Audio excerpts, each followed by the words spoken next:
द्वन्द्वम् भक्तवृन्दसमन्वितम्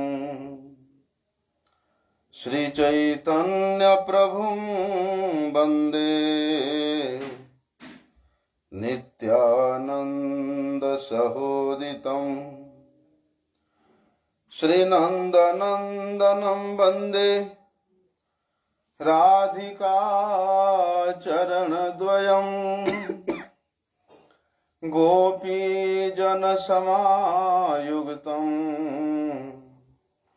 वृन्दावनमनोहरम्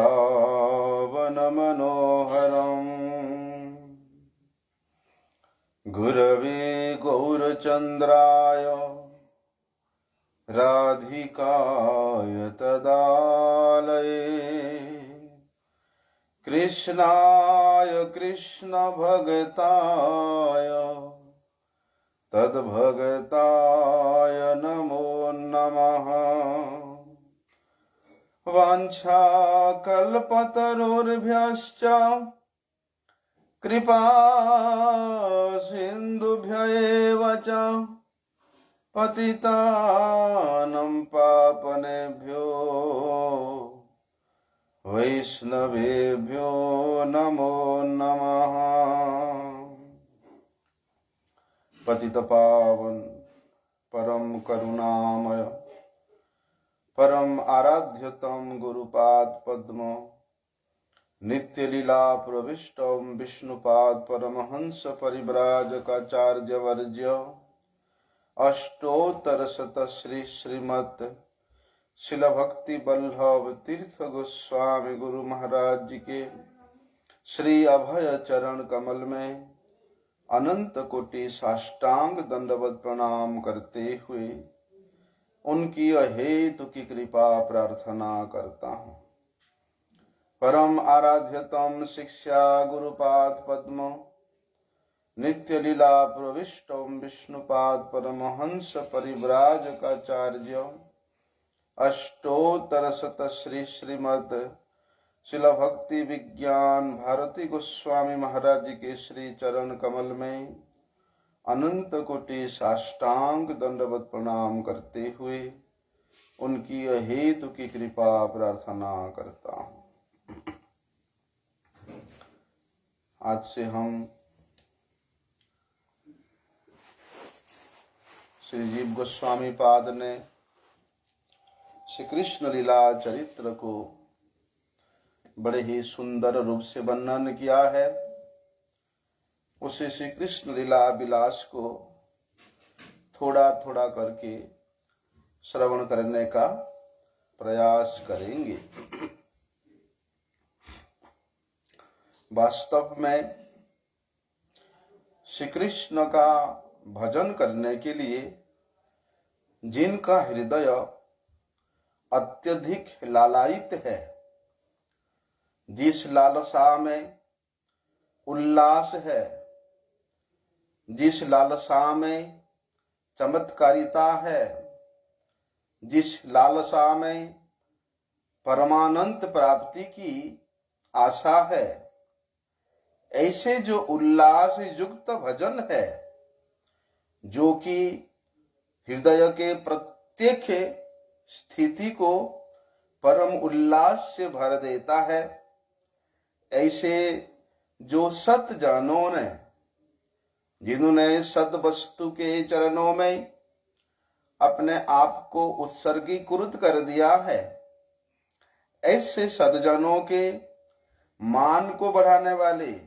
मान को प्रदान करने वाले श्री कृष्ण की जितने भी लीलाएं हैं, ये परम मंगलमय प्रकाश सदृश है। इसलिए श्री कृष्ण लीला को, श्री कृष्ण बाल्य लीला हो, चाहे वो माधुर्य लीला हो, चाहे वो असुर मारण आदि लीला ही क्यों ना हो, बोलते ये सभी लीला परम मंगल को प्रकाश करने के कारण ये इस ब्रज भूमि में प्रकट किया गया है। अर्थात श्री कृष्ण स्वयं ब्रजवासी जनों के, अपने स्वजन वर्ग जनों के आनंद विधान करने के उद्देश्य से वे स्वयं इन सब लीलाओं को करते हैं। इसीलिए कहते हैं भगवान श्री कृष्ण पुतना वध से लेकर दंत्र वक्र वक्त तक जितने भी लीलाएं हुआ, बोलते वे सब लीला के उपरांत सभी प्रकार के शोक से रहित अनंत से परिपूर्ण श्री गोलोक धाम में पुनः उन ब्रजवासी जनों के साथ उनका पुनर्मिलन संपादन होता है। क्योंकि यहां देखा जाता है, यद्यपि भगवान श्री कृष्ण कहते हैं कि वृंदावनम परित्यज्य पादम एकम न गच्छामि, कि इस वृंदावन को परित्याग करके मैं एक पग भी कहीं नहीं जाता हूं, अथवा उनका पग कहीं चलता ही नहीं। चलसी यथ ब्रजान चारयन पशुन नलिन सुंदर नाथ ते पदम, जिन अपनी सुंदर सुकुमल चरणों से भगवान इस वृंदावन के वन में गोचारण किए हैं, तो उनके पद चिन्ह से चिंतित ये ब्रज रज उनके परम पावन स्मृति को जगाती हुई, परम पावन स्मृति को हृदय में जगाती हुई वे सभी जनों को यही आश्वासन देती है कि श्री कृष्ण इस ब्रज को छोड़ करके कहीं नहीं जाते हैं। फिर भी देखा जाता है, दंत वक्र वध करने के बाद भगवान श्री कृष्ण उस परम अनंतमय, जो कि सभी प्रकार किसी प्रकार के शोक नहीं है, उस नित्य गोलोक धाम में अपने ब्रजवासी जनों के साथ, स्वजन वर्गों के साथ उनका पुनर्मिलन होता है। बोलते वहां पर भगवान श्री कृष्ण के साथ इन ब्रजवासी जनों का जब पुनर्मिलन होता है, तो किसी एक रात्रि के शेष भाग में गोलोक के जो महाराज है, कौन? नंद जी, नंद जी के दरवाजे पर वहां पर रात्रि के अंत में अर्थात प्रातः काल में ही अपने आप एक मनोहर दुंदुभी बजा। दुंदुभी समझते हैं? नगाड़े वहां पर बजने लगा। और बोलते वे दोनों दुंदुभियां, वे दोनों नगाड़े अपने नाद विशेष के द्वारा किस प्रकार के कीर्ति का वर्णन कर रहे थे? बोलते श्री कृष्ण के कीर्ति का वर्णन करते हुए वे अनंत में स्वयं उमड़ रहे थे और अपनी सुमधुर आवाज के द्वारा नंद महाराज के उस महल को भी आनंद में परिपूर्ण कर रहे थे। तो वे आनंद रूपी दुंदुभी को बजते हुए सुनकर वहां आनंद उमड़ पड़ा। अर्थात बोलते सभी ब्रजवासी जन सभी जग करके नंद महाराज के महल की ओर प्रस्थान करते हैं। बोलते किस प्रकार प्रस्थान करते हैं?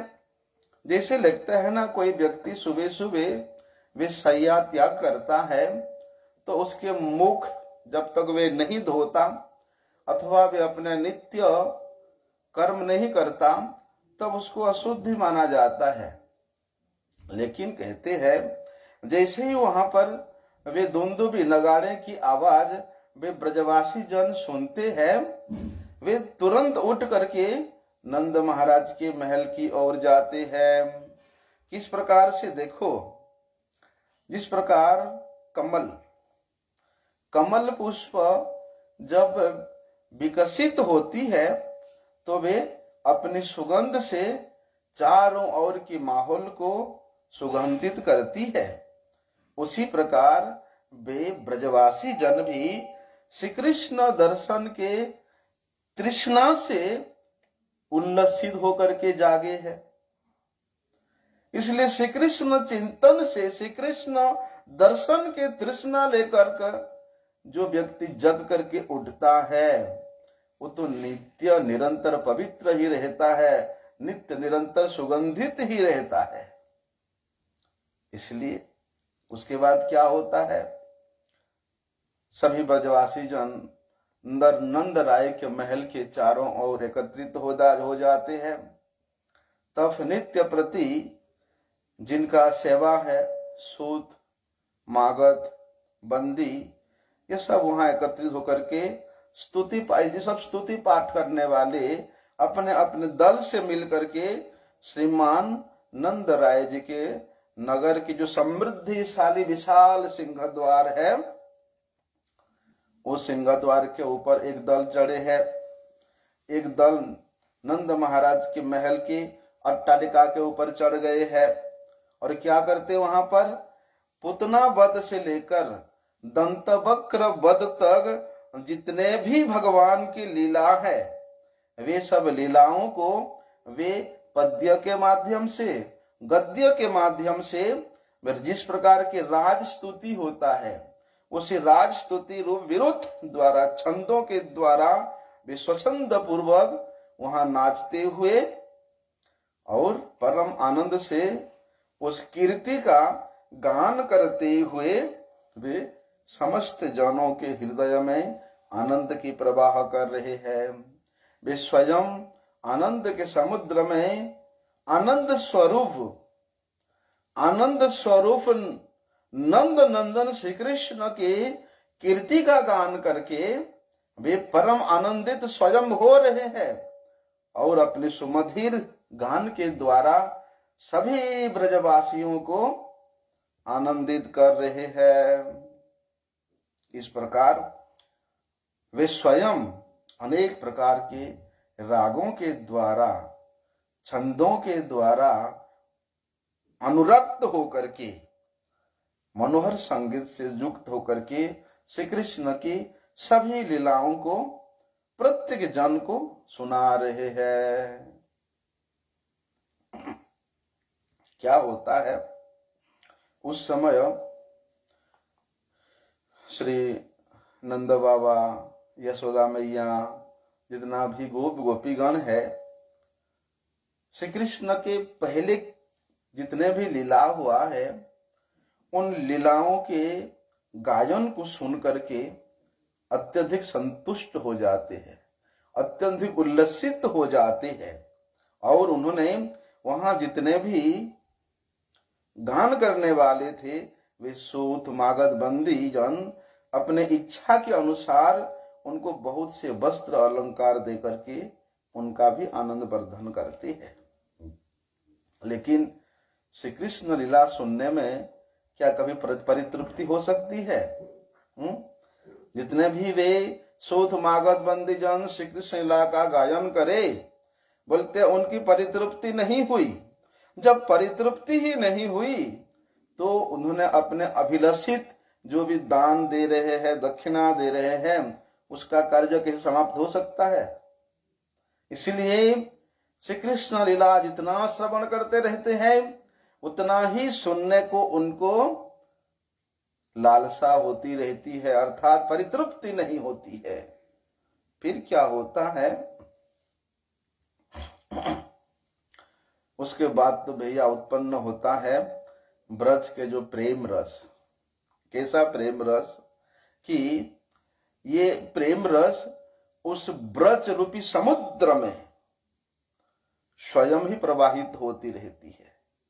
किस प्रकार से कि श्री कृष्ण जब दर्शन देते हैं, श्री कृष्ण अपने सखाओं के द्वारा सेवित होकर के जब इन ब्रजवासी जनों के मध्य में प्रवेश करते हैं तब तो वहां प्रेम रस का समुद्र उमड़ पड़ता है, अर्थात ये ब्रज एक प्रेम रस के समुद्र के रूप में परिणत हो जाता है और सबके हृदय को मंगल विधान करने वाले और इस ब्रज के मंगल स्वरूप श्यामलांग जिसका श्री कृष्ण वे क्या करते हैं, जब उस सभा में सम्मिलित होते हैं तो श्री कृष्ण के उन सौंदर्य को, माधुर्य को देख करके सभी सभाजन परम विस्मित हो जाते हैं और कहते हैं, वहां पर फिर क्या गाया जाता है, एक दूसरे के कानों कान में यही एक ही आवाज है, श्री कृष्ण के यश, कि देखो श्री कृष्ण कैसा चल रहे हैं, कि देखो श्री कृष्ण के रूप माधुरी कैसा है, श्री कृष्ण के भाव भंगिमा कैसा है, श्री कृष्ण के ये सुंदर सुंदर ये अलका बलियां कैसा इशारा कर रहा है। बस एक दूसरे के कानों में यही होता है, श्री कृष्ण यश का, श्री कृष्ण रूप का वहां बखान होता रहता है।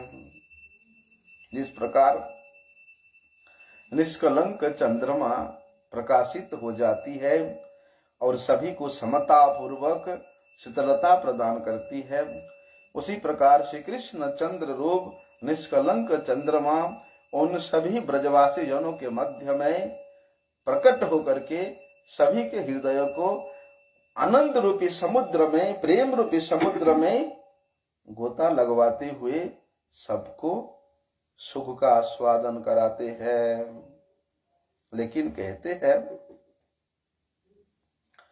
जिस समय श्री गोपाल जी की उस लीला गायन करने के आग्रह से जो विशिष्ट विशिष्ट महिला मंडल है वहां आकर के गाना प्रारंभ करती है, तब तो श्री कृष्ण की बंसी ध्वनि सुन की आवाज आ जाती है और बंसी ध्वनि की आवाज सुन करके जिस प्रकार से वन में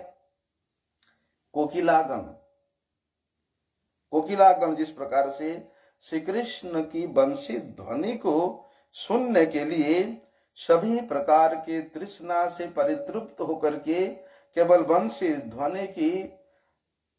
ध्वनि को सुनने के लिए वे परम मौन हो जाती है, उसी प्रकार वे विशिष्ट विशिष्ट महिला गण यद्यपि श्री कृष्ण के लीला गायन करने के लिए वहां एकत्रित होकर के प्रारंभ कर दिया है, लेकिन श्री कृष्ण की बंसी की ध्वनि सुन करके वे भी परम मौन हो जाती है। अर्थात श्री कृष्ण अपनी बंसी ध्वनि के द्वारा सभी ब्रजवासी जनों के चित्त को अपनी ओर खींच लेते हैं, आकर्षण कर लेते हैं और कहते हैं, वास्तव में वे बंसी ध्वनि किस प्रकार है कि दधि मंथन के झंकार से झंझरित थी। जो गोपियों की सुमधुर गान की शैली है वो बंसी ध्वनि की आवाज को सुन करके वहां भी स्तंभित हो जाती है। वे दधि मंथन रूप जो मथनी है वो भी श्री कृष्ण के बंसी ध्वनि को श्रवण करने के लिए वे मंथन करने वाला मथनी भी वे मौन हो जाती है, किसी प्रकार के घर घर शब्द नहीं करती है। इस प्रकार बोलते हैं श्री कृष्ण के बंसी ध्वनि के द्वारा, उस बंसी ध्वनि के स्वर ताल के द्वारा बोलते सभी ब्रजवासी जनों को परिपुष्ट करता हुआ श्री कृष्ण वहां विराजते हैं।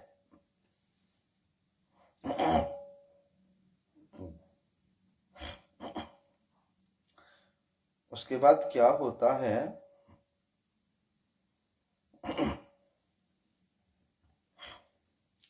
श्री कृष्ण का दर्शन करने के लिए जो अत्यधिक उल्लसित गोपियां है, इस गोप रोमणीगण है, बोलते हैं श्री कृष्ण से उनका दूसरा भिन्न कोई पति है, उसका भ्रम भी उनके हृदय में दूर हो जाता है।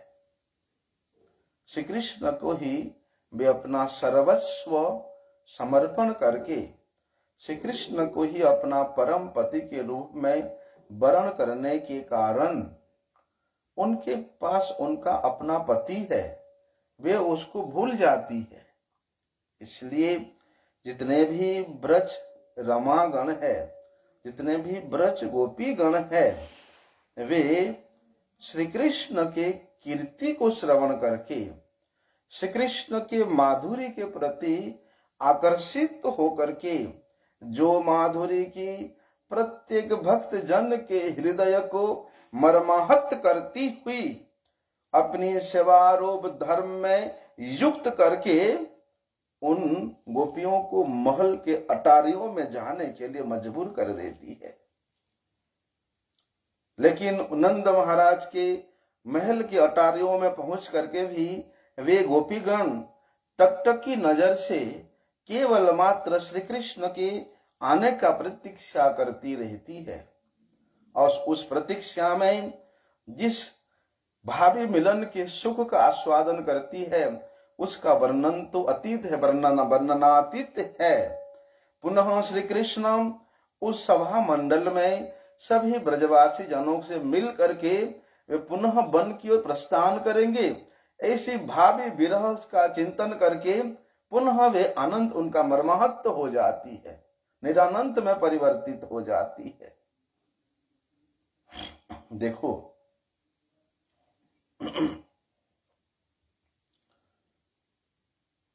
श्री कृष्ण के जितने भी प्रेयसी गण है उनमें सर्वश्रेष्ठ है श्रीमती राधिका रानी। इसलिए श्रीमती राधिका प्रातःकालीन जो कीर्तन है अर्थात श्री कृष्ण के माधुर्यमय माधुरी का चिंतन करते करते वे संपूर्ण रात्रि व्यतीत तो करती है, लेकिन प्रातः काल भी वे उस माधुर्यामृत को गान के माध्यम से, कीर्तन के माध्यम से आस्वादन करती हुई वे पुनः प्रातः हो गया है श्री कृष्ण के वियोग से श्री राधिका रानी मूर्छित हो जाती है। लेकिन कहते हैं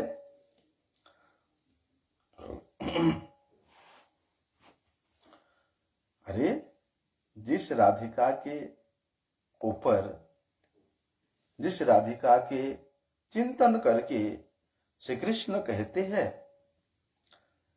कि श्रीमती राधिका मेरे स्वरूप का चिंतन करके अर्थात पूर्वानुराग का चिंतन करके वे मूर्छित हो जाती है, मेरे प्राप्ति के लिए वो किसी प्रकार की कोई अपेक्षा नहीं करती। किसकी अपेक्षा नहीं करती? लोकोपवाद की अपेक्षा नहीं करती, और वो लोक उपवाद से जो दलित हो जाती है। बल्कि मेरे वियोग में जो श्रीमती राधिका उस दावानल से प्रज्वलित मालती लता बनी रहती है, हाय हाय उस राधिका को मैं किस प्रकार सांत्वना प्रदान करूं। बल्कि इस प्रकार श्री कृष्ण सदैव चिंता करते हुए अत्यधिक व्यग्र हो जाते हैं। तब श्री कृष्ण के प्रति सम आस्वादन और विश्वास दिलाती हुई श्री राधिका को श्री कृष्ण से वियुक्त हुई इस प्रकार जनाने के लिए, अर्थात श्री कृष्ण नित्य निरंतर श्री राधिका जी के सम्मुख ही विराजमान है, इसको जनाने के लिए श्री राधिका की जो प्राण तुल्य सखी है श्री ललिता सखी, विशाखा सखी, बोलते श्री कृष्ण के मधुर मधुर गुणों का गान सुनाती हुई श्रीमती राधिका को पुनः चेतना दिलाती है। जब श्रीमती राधा रानी स्वयं स्वस्थ हो जाती है तब सब सखियां उनसे पूछती है कि सखी देखो ये तुम्हारी कैसी रीति है। लेकिन श्रीमती राधा रानी पुनः अश्रु मुंजित करती हुई वो केवल अश्रु बहाती रहती है, और अश्रु बहाती हुई वे सुनाती है। क्या सुनाती है कि सखियों देखो मैं कोई मूर्ख बुद्धि वाली या मंद बुद्धि वाली नहीं हूं, ना ही मैं किसी प्रकार के दुराग्रह से युक्त हूं, और मेरे अपने स्वयं के स्वार्थ के लिए, स्वयं के सुख के लिए मेरा किसी प्रकार का कोई लालसा भी नहीं है। किंतु उस ब्रजराज कुमार श्री कृष्ण के वो जो अनिर्वचनीय गुण महिमा है, रूप महिमा है, लीला महिमा है, वो मुझको बलपूर्वक रोगी होने की दशा तक ले आती है। जैसे ही कि मैं नित्य निरंतर श्री कृष्ण की रूप गुण लीला को चिंतन किए बगैर मैं रह नहीं सकती, और उसी के कारण वो मुझे इस प्रकार के दशा को प्राप्त करा देती है। इसीलिए क्या कहूं, मुझे यदि इससे मेरे मरण पीड़ा होती है, लेकिन उसी से जो परम सुख शांति की प्राप्ति होती है कि मैं उसको कभी वर्णन भी नहीं कर सकती हूं। उसके बाद क्या होता है, प्रातः काल की लीलाएं हैं। श्रीमती राधिका सखियों के द्वारा परिवेष्टित होकर के कहाँ जाती है? नंद महाराज के महल में जाती है। क्या करने के लिए? श्री कृष्ण की सेवा करने के लिए। वहां पर जाकर के, ये तो भक्ति के मूर्तिमती देवी है, और भक्ति की तृष्णा से युक्त होने के कारण श्रीमती राधा रानी ने परम माननीय कृष्ण जननी श्री जशोदा रानी को लक्ष्य करके अपना मुखमंडल को नीचा करके पृथ्वी की ओर झुका करके बड़े नम्रता पूर्वक माता यशोदा को प्रणाम करती है। माता यशोदा भी श्रीमती राधा रानी को अभिनंदन करती है, और उसके अभिनंदन को देख करके वहां जितने भी सभ्य वृंद थे सभी परम आनंदित हो जाती है। श्रीमती राधिका ने प्रातः काल ही यशोदा के महल में पहुंच करके यशोदा रानी के दोनों चरणों को मैं प्रणाम करती है, और यशोदा जी भी उनके मस्तक पर हाथ धर देती है। बल्कि जब श्री राधिका रानी प्रणाम करती हुई वहां नीचे झुकी रहती है, भूमि पर स्थित रहती है, तब तक नंदरानी उनको उठा करके प्रेम से श्रीमती राधा जी के मस्तक को सूंघती है। फिर श्रीमती राधिका के शरीर संकुचित होकर के खड़ी हो जाती है, तब श्रीमती यशोदा रानी उनको अपनी भुजाओं में भर के अपने हृदय से लगा देती है। फिर दोनों एक दूसरे को अश्रुपूर्ण नेत्रों से देखती है, प्रेम नेत्रों से देखती है।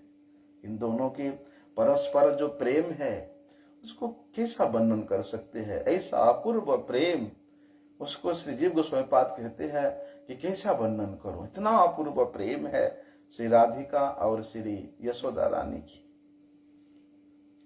क्या होता है, इस प्रकार वहां माता रोहिणी भी होती है, इसलिए रोहिणी माता को भी ठीक उसी प्रकार श्रीमती राधिका जी सत्कार करती है। लेकिन उनको सत्कार करने के लिए चाहने पर भी वो संकुचित हो जाती है। जितने श्री यशोदा मैया से उनका खुला भाव है, रोहिणी मैया से थोड़ा सा भी संकुचित हो जाती है।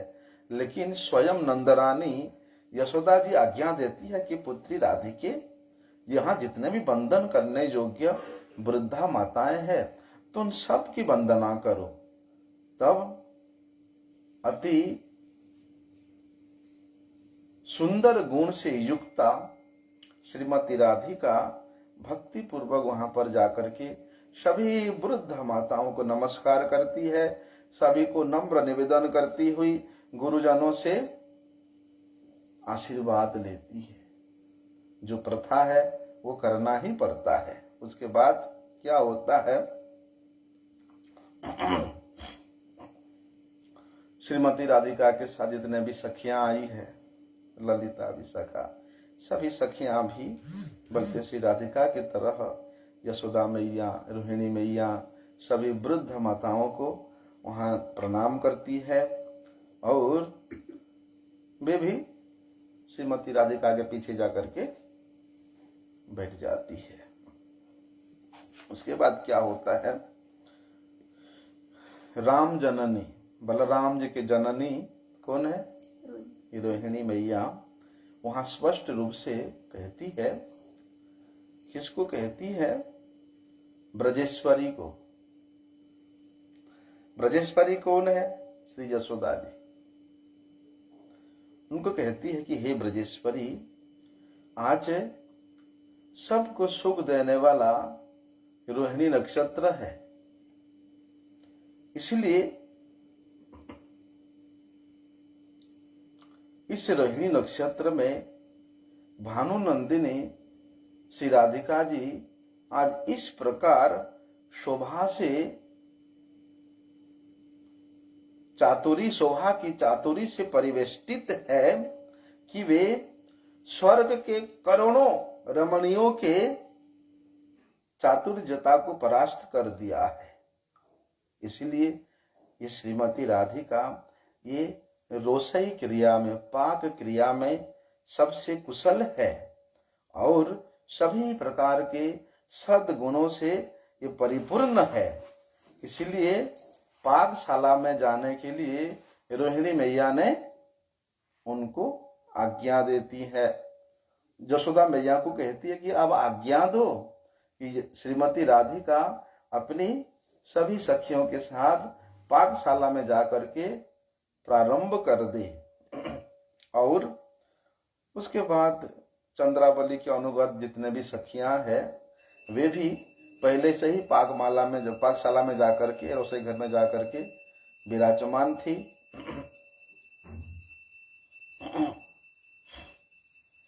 और इतना ही नहीं, बोलते हैं वे जो पाकशाला है वो भी किस प्रकार है, मंगल की उपवन स्वरूपा है। उस उपवन स्वरूपा पाकशाला में श्री कृष्ण की जो धन्या और मंगला, दूसरे जितना भी गोपियां हैं वे भी उस पाकशाला में पहले से ही जाकर विराजमान थी। और बलदेव जी के जितना भी रमणियां है वे भी पाकशाला में प्रवेश कर चुकी है। अभी सभी के सभी गोपियां श्रीमती राधा रानी के अनुगत्य में रह करके, अर्थात श्री राधा जी का अनुगमन करते हुए वे वहां पर पाक क्रिया प्रारंभ करें। और ललिता, विशाखा, चित्रा, चंपकलका, जितने भी अष्ट सखियां हैं ये तो श्रीमती राधा रानी के काय व्यूह स्वरूपा है।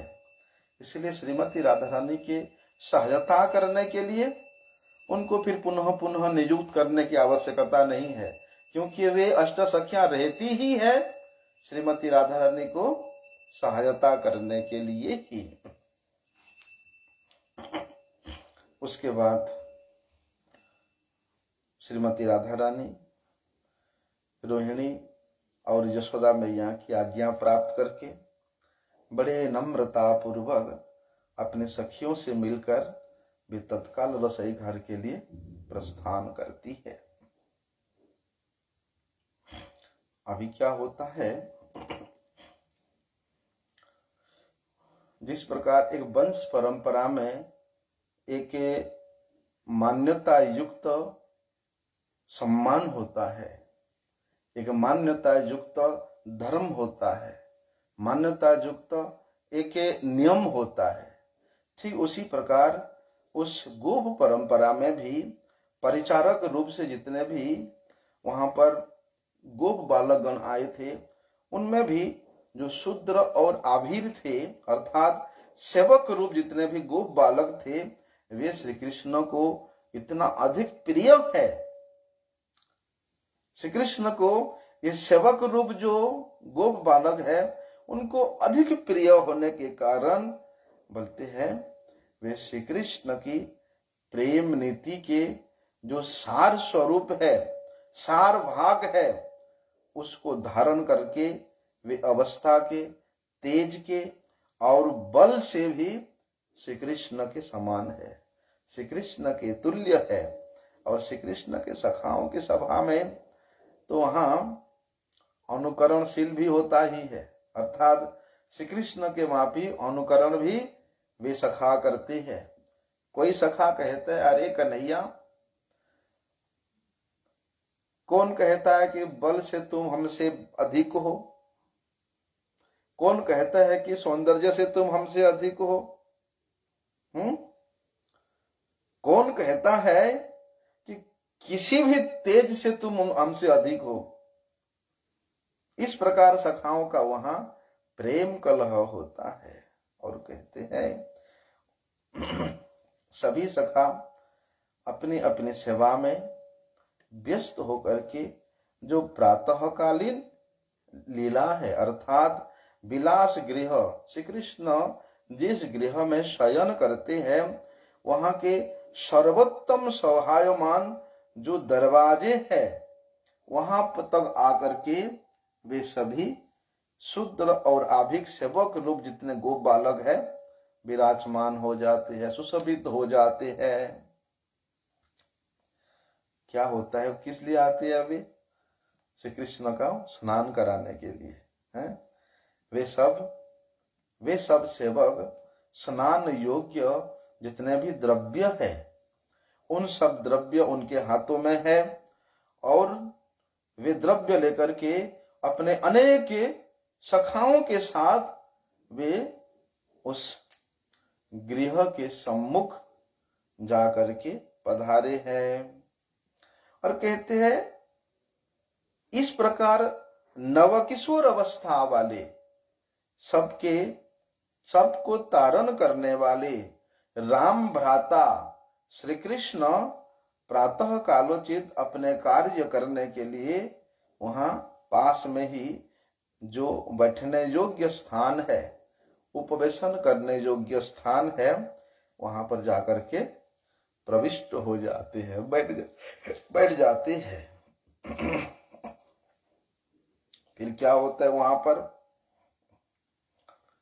बैठ तो जाते हैं लेकिन इन सखाओं के साथ श्री कृष्ण की जो लीलाएं हैं, प्रत्येक लीला, उठना बैठना खेलना चलना फिरना, प्रत्येक लीला बड़े ही कौतुकमय होता है। इसलिए वहां पर कौतुकमय सुख देने वाले वो वैश्य जाति के जो गोप बालक है, जैसे सुबल, ये सब वैश्य जाति के गोप बालक है। सुबल ये सभी सखागण मित्रगण एक साथ वहां पर सम्मिलित हो जाते हैं और उन सब के मिलने पर उनके साथ क्या होता है, एक दूसरे से वार्तालाप करते हैं।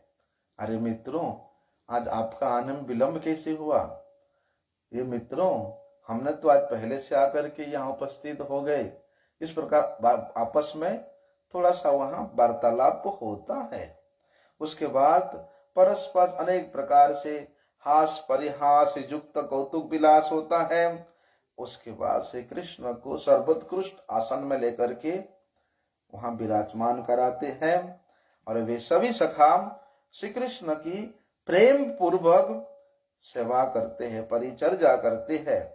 और उस परिचर्या में, उस सेवा करने में बोलते वे सभी सखा परम आश्चर्यमय शिक्षा में निपुण है। उनको सिखाने की आवश्यकता नहीं है। किस प्रकार से श्री कृष्ण का सेवा करना है उससे वे निपुण है। क्या होता है, श्री कृष्ण के जितने भी सखा है ये श्री कृष्ण के विलास रूप है। इसलिए एक प्रकार से श्री कृष्ण से उनका किसी प्रकार का कोई भेद नहीं है। तो इसको वर्णन करते हुए जीव गोस्वामी पाद क्या कहते हैं, जैसे आधेय और आधार का भाव। कोई आधार होगा तो उसमें वस्तु रखा जा सकता है। जैसे मटकी आधार है तो उसमें पानी हम लोग रख सकते हैं। इस प्रकार देह दही भाव, देह है तो ये देही है ना, देही है तो ये देह है, प्राण है तो प्राणी है। बोलते इस प्रकार कृष्ण और कृष्ण सखा वे दोनों अभेद है। प्राणों के नहीं रहने पर प्राणी नहीं रह सकता, और प्राणियों के नहीं रहने पर प्राण भी नहीं रहते हैं। इसी प्रकार बोलते इस प्रेम मात्र का सुख की आकांक्षा करने वाले श्री कृष्ण और जितने भी गोप बालक गण है वे परस्पर प्राण और प्राणी है, ऐसा समझना चाहिए। अर्थात श्री कृष्ण प्राण है तो सखा प्राणी है, और सखा प्राण है तो श्री कृष्ण प्राणी है। मतलब एक दूसरे के बिना कभी रह ही नहीं सकते। तात्पर्य ये है कि श्री कृष्ण के सखा श्री कृष्ण की अभिन्न मूर्ति है, अभिन्न स्वरूप है। क्या होता है, जैसे ही प्रातः काल हो जाता है पहले से ही ये सभी ग्वाल बाल श्री कृष्ण को स्नान कराने के लिए तैयार है। कोई श्री कृष्ण के मुख को, कोई उनके हस्त को, कोई उनके चरणों को प्रक्षालन करता है, कोई उनके सर्वांग में नारायण तैल का मर्दन कराता है, कोई स्नान कराता है, कोई उनके शरीर को पोंछता है, कोई कटी वस्त्र धारण कराता है, कोई उत्तरीय वस्त्र धारण कराता है, कोई आचमन कराता है, कोई तिलक रचना करता है, इस प्रकार प्रातःकालीन जितने भी धर्म कर्म है वो सब सखा लोग श्री कृष्ण के लिए करा देते हैं। उसके बाद दिव्य वस्तु का आस्वादन, रत्न से जटित अनेक प्रकार के अलंकार धारण करना, बंसी, श्रृंग, मयूर पिच्छ, ये सब गोचारण के लिए जो लकुटी होता है वो धारण करना। बोलते ये जितना भी प्रातःकालीन लीलाएं हैं ये सखा लोग करते हैं, यशोदा माता ने स्नान करते हुए सखा लोग कराते हैं। अब तो गोपाल जो है ना किशोर अवस्था को प्राप्त हो गया है, इसलिए सखा लोग सब कुछ कराते हैं। जीव गोस्वामी पाद कहते हैं ये जितने भी लीलाएं हैं प्रातःकालीन सखाओं के साथ जो प्रेम आस्वादन पूर्वक लीलाएं हैं वे सभी लीलाएं मेरे चित्त को उनकी ओर आकर्षण कर रही है। क्या कहते हैं, बोलते ये जितने भी श्री कृष्ण सेवक है उन सेवकों में से कुछ अंग सेवक है, और उन अंग सेवकों का ऐसा विशेष गुण है कि जैसे कि शेष जी के जो अशेष वाणी है, अशेष मतलब संपूर्ण वाणी है, वैसे तो शेष जी का वाणी कभी शेष नहीं होता है, लेकिन कहते हैं ये अंगों सेवकों में ऐसे विशेष गुण है कि जिसका वर्णन करते हुए शेष जी के जो अशेष वाणी भी वहां समाप्त हो जाती है, शेष हो जाती है। अर्थात इतनी अच्छी विशेष गुणों के द्वारा ये अंग सेवक लोग शोभायमान है। क्या कहते हैं देखो कि सौरभ्यम शिरसः पदाम्बुजयुगम बाहु प्रसारादिकम लब्धा शेष परिवेशताम दयति ये कृष्णस्य तृष्णान्विताः वात्सल्ये परिवेशणे सखीपदे कान्तस्थितावप्यसि सौख्यम यत्तदशेषमेव दधते प्रेम्णा तदभ्यंगिनः। क्या कहते देखो, जो जन सेवा की तृष्णा से, श्री कृष्ण सेवा की तृष्णा से युक्त होकर के श्री कृष्ण के मस्तक की सुगंधि को, उनके दोनों चरण कमल और उनके दोनों हस्त जुगल प्रसारण को और सखाओं के साथ उनके आलिंगन चातुरी को धारण करके वे व्यक्ति ऐसे प्रेम से श्री कृष्ण के साथ श्री अंग में तैलमर्दन करते हैं, सेवा कार्य करते हैं, इस प्रकार के वात्सल्य रस में, दास्य रस में, सख्य रस में, श्रृंगार रस में जो विशेष सुख है, बोलते हैं वे विशेष सुख अर्थात वे संपूर्ण सुख वे अंग सेवक करने वाले सेवक लोग को प्राप्ति होता है। अर्थात सेवक लोगों को वे सभी प्रकार के सुख, वात्सल्य रस के सुख, दास्य रस के सुख, सख्य रस के सुख, श्रृंगार रस के सुख तक उन अंग सेवकों को प्राप्ति होता है। अर्थात श्री कृष्ण के सर्वांग में तैल मर्दन करने वाले जो चतुर्भक्त विशेष है, सखा विशेष है, उनको उन संपूर्ण रसों का आस्वादन हो जाता है। उसके बाद क्या होता है? उसके बाद ये तो सेवकों के गया। अब स्नान और श्रृंगार भवन से दास और सखाओं के द्वारा घिरे हुए श्री कृष्ण पीतांबर धारण करके अपने आंगन में प्रवेश करते हैं। चारों ओर उनके दास सखागण है, उनमें घिरे हुए हैं और पीतांबर धारण करके अपनी आंगन में श्री कृष्ण पधारते हैं। जैसे ही आंगन में प्रवेश करते हैं, अभी वहां पर सबसे पहले यशोदा मैया किसके साथ? अपनी उम्र से 2-4 वर्ष कम की अवस्था वाली सखियों के साथ आकर के माता यशोदा श्री कृष्ण को प्राप्त करती है। श्री कृष्ण को प्राप्त करती बोल सकते, दर्शन करती तो नहीं बोल सकते, माता है ना। श्री कृष्ण को जैसे ही प्राप्त करती है, उनके शरीर में उस प्रकार होता है जैसे अचेतन शरीर में प्राण आ जाता है, प्राणहीन शरीर में प्राण आ जाता है। श्री कृष्ण को प्राप्त करते हुए माता परम उल्लसित हो जाती है और उस भवन में श्री कृष्ण का दर्शन करके जितने भी ब्रजवासी जन उपस्थित होते हैं, वे सब कहते हैं, कोई कहता है चौंक करके, अरे देखो देखो वो कृष्णचंद्र आ गया है। लोग श्री कृष्ण को देखते कहते हैं श्री कृष्ण की जय हो, जय हो। कोई बोलता है अरे उसकी रूप की माधुरी कैसा है, उसको तो निहारो। कोई बोलता है मैं तो इनके रूप पे न्यौछावर हो जाऊं। कोई बोलता है प्रिय मित्रों, मैं तो यही चाहता हूं कि आपके दर्शन करते समय मेरे नेत्र पलक रहित हो जाए, किसी प्रकार उसमें पलक ही ना पड़े। इस प्रकार उस कमल नयन श्री कृष्ण के आकस्मिक उस आंगन में आगमन करते हुए और उनको दर्शन करते हुए जितने भी ब्रजवासी जन होते हैं, वे सभी आश्चर्यान्वित हो जाते हैं। श्री कृष्ण का दर्शन करके परम आनंद के सागर में डूब जाते हैं। तब क्या होता है?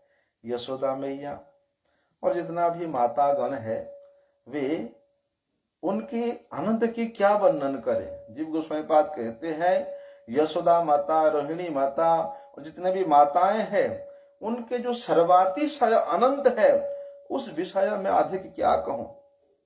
वात्सल्य विशेष रूप से माताओं का तो वात्सल्य प्रेम अगाध होती है। हाँ, इसीलिए कहते हैं अभी जितने भी वृद्ध माताएं हैं, यशोदा, रोहिणी आदि जितने वृद्ध माताएं हैं, श्री कृष्ण के रात्रि विरह जनित संताप बढ़ा हुआ है। उसके कारण अभी माता के साथ वो श्री कृष्ण नहीं सोते हैं, वे सखाओं के साथ सोते हैं। तो रात्रि में तो माता से दूर रहे श्री कृष्ण, इसलिए विरह जनित संताप से या विरह के कारण बढ़े हुए उनका जो स्नेह है, और उस स्नेह के कारण श्री कृष्ण को देखा, प्राप्त किया, लेकिन उनसे मिलने के लिए उतावली हो रही है। और उतावली होकर के विशुद्ध आनंद को प्रकाशित करती हुई वे सब भी माता क्या करते हैं? धीरे धीरे धीरे धीरे श्री कृष्ण के सम्मुख पधारती है। उनमें सबसे पहले गैया अपने बछड़े से पहले मिलती है ना। गैया अपने बछड़े से मिलने के लिए किस प्रकार लालायित रहती है, छटपटाती है, हैं? कि मैं पहले अपने बछड़े से ही मिलूं।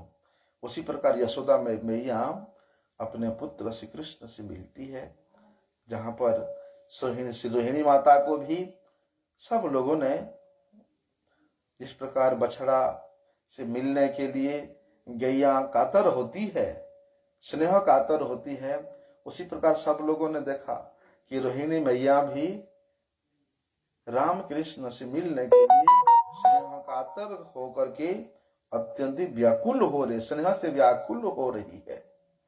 क्या होता है, श्री कृष्ण ने भी क्रम से वहां पर दोनों माताओं के चरणों की वंदना करते हैं और जितने भी सम्माननीय माता वर्ग है, वात्सल्यमयी मातागण है, सभी माताओं को सम्मान नमस्कार करके सभी के आनंद को वर्धन करते हैं, अर्थात उन सभी मातृ तुल्य गोपियों का मान को बढ़ाते हैं। उसी समय श्री कृष्ण के साथ विहार करने में विख्यात जो सखा है, कौन? श्रीदामा, सुदामा, वे सभी सखागण बलदेव जी को लेकर के वहां पहुंच जाते हैं। अभी क्या होता है, सभी विद्याओं में निपुण जो पुरोहित ब्राह्मणों का बालक है, वे भी वहां आ जाते हैं और क्या करते हैं, बोलते हैं सभी सखागण एकत्रित होकर के श्री कृष्ण के सुख विधानार्थ अनेक प्रकार के भाव भंगिमा से युक्त लीला करते हैं। देखो क्या होता है वहां पर, अभी उस सभा में, उस आंगन में पूरा ब्रज विराजमान है, इसलिए सभा में बैठने के बाद तो बीच बीच में उठ करके सबको सम्मान कर नहीं किया जाता है, यहाँ शोभा भी नहीं देता। इसीलिए ऐसा कह करके बोलते वहां खेल के समय, सखाओं के साथ खेल के समय में ही सभी का मर्यादा स्थापन करते हुए श्री कृष्ण बलराम जितने भी ब्रजवासी जन है, वृद्ध जन है, सभी को यथा योग्य सम्मान सत्कार इत्यादि कर लेते हैं।